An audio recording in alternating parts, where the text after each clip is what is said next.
Chicas y chicos, soy la profe Carolina y hoy hablaremos sobre el tema de hábitat y nicho ecológico de las especies. ¿Están listos? Pues vamos. ¿Qué entienden ustedes con el concepto de hábitat? ¿A qué hará referencia? Así es, chicos. El hábitat es el lugar donde vive un organismo, el espacio físico donde se encuentra. Así que para nuestro sapo, su hábitat sería la charca en la cual la encontramos, o para este serafín de platanar, el hábitat sería la zona boscosa donde él se encuentra. ¿Recuerdan los factores abióticos que determinan las características en los ecosistemas?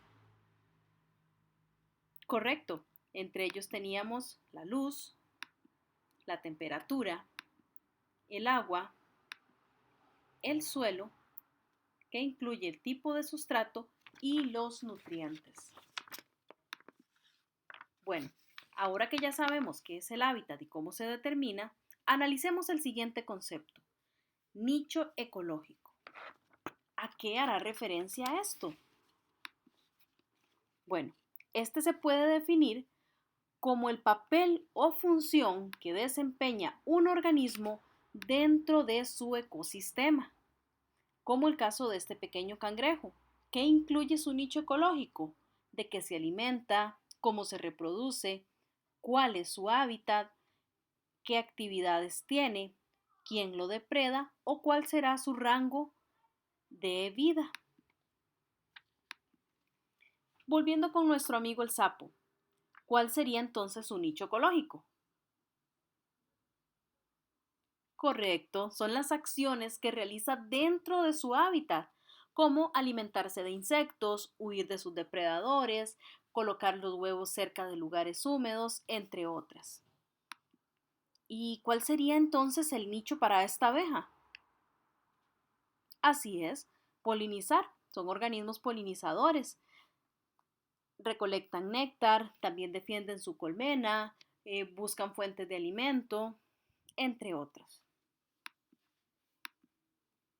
Así que recuerden, un nicho ecológico se define por lo que un organismo come, por quién lo depreda, cuáles son sus límites de movimiento, si tiene un amplio movimiento o si por el contrario está restringido a zonas más estrechas, qué efecto posee sobre otros seres vivos, cuál es su efecto sobre el ambiente y este va a variar dependiendo de su ciclo vital, ya que no es el mismo nicho el que tiene, por ejemplo, un renacuajo a cuando se convierte ya en un adulto.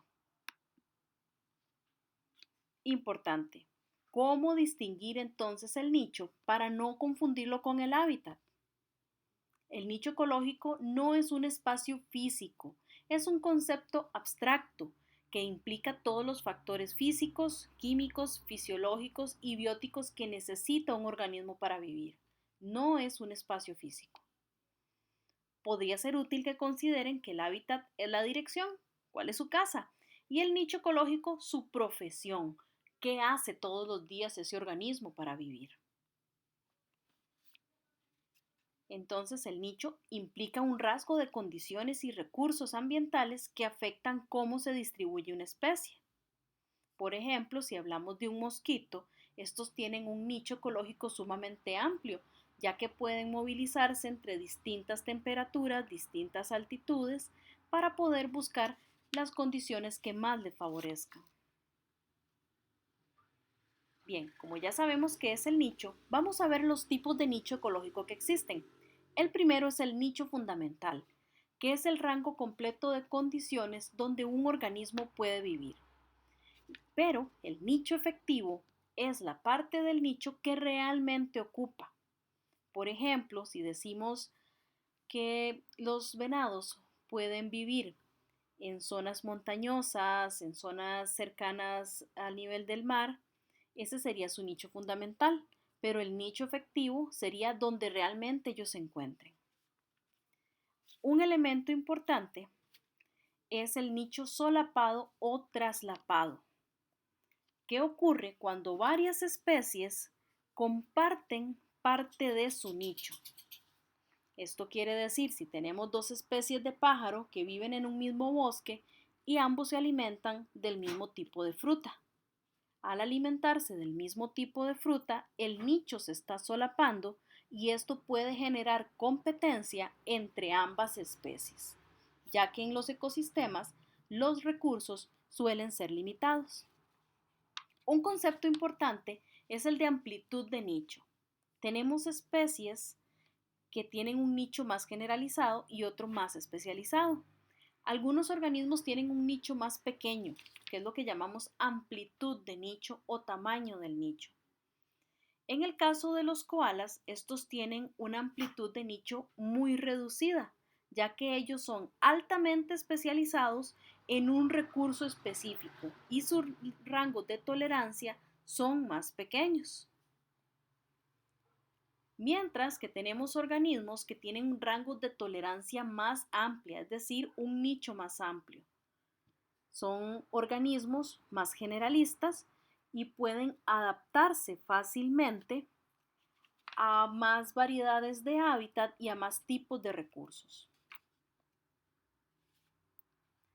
El principio de exclusión competitiva nos indica que dos organismos no pueden ocupar el mismo nicho ecológico, ya que esto va a llevar a una competencia por recursos tan fuerte que inevitablemente alguna de las especies va a vencer a la otra y va a obtener el recurso, mientras que la especie menos adaptada se puede extinguir.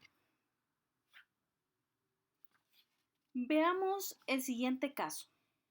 Tenemos un grupo de especies, de distintas especies de aves insectívoras que suelen anidar en el mismo árbol. Analizando la imagen, ¿podremos decir que hay traslape de nichos? ¿Este traslape generará competencia entre los organismos? ¿Qué puede ocurrir producto de esa competencia? ¿Podemos aplicar el principio de exclusión competitiva? Veamos. Lo que realmente ocurre en esta situación es que cada especie se concentra en zonas distintas del árbol, en zonas específicas, y nos genera traslapes muy pequeños en el nicho, que son las zonas compartidas entre dos o más especies.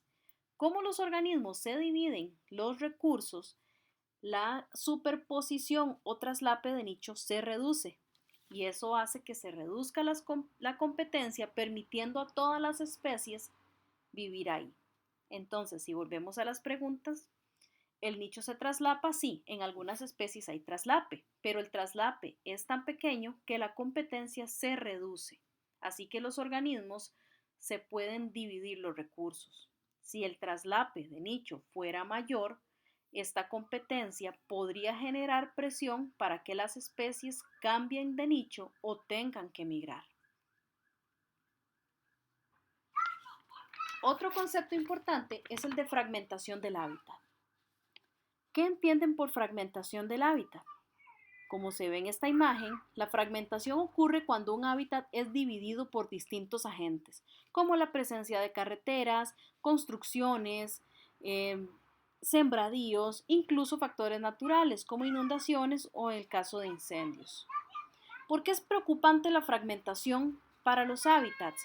Bueno, cuando hay fragmentación, se produce una reducción y aislamiento de áreas protegidas. Hay pérdida de hábitat, se reducen las poblaciones silvestres, hay una homogenización en la composición de las especies, eso quiere decir que su variabilidad genética disminuye, lo cual afecta a las especies. Y se genera una alteración en la dinámica y los microclimas del bosque. Por ejemplo, vemos esta carretera que se encuentra en Costa Rica, ¿verdad? Que es la que cruza el Surquí. Aunque parezca tan pequeña, a la par del bosque, esta carretera afecta a muchas especies, ya que hay estudios que indican que muchas aves no cruzan de un lado al otro de la carretera por la cantidad de ruido que se genera, y esto nos está separando a las especies.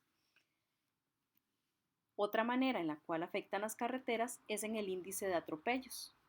Muchas especies de mamíferos sufren grandes bajas en sus poblaciones debido a los atropellos. y muchas de estas especies se ven obligadas a cruzar carreteras o cruzar zonas altamente fragmentadas justamente en busca de recursos. Y esto los expone a cacería, a atropellos o a no encontrar el recurso y morir de hambre.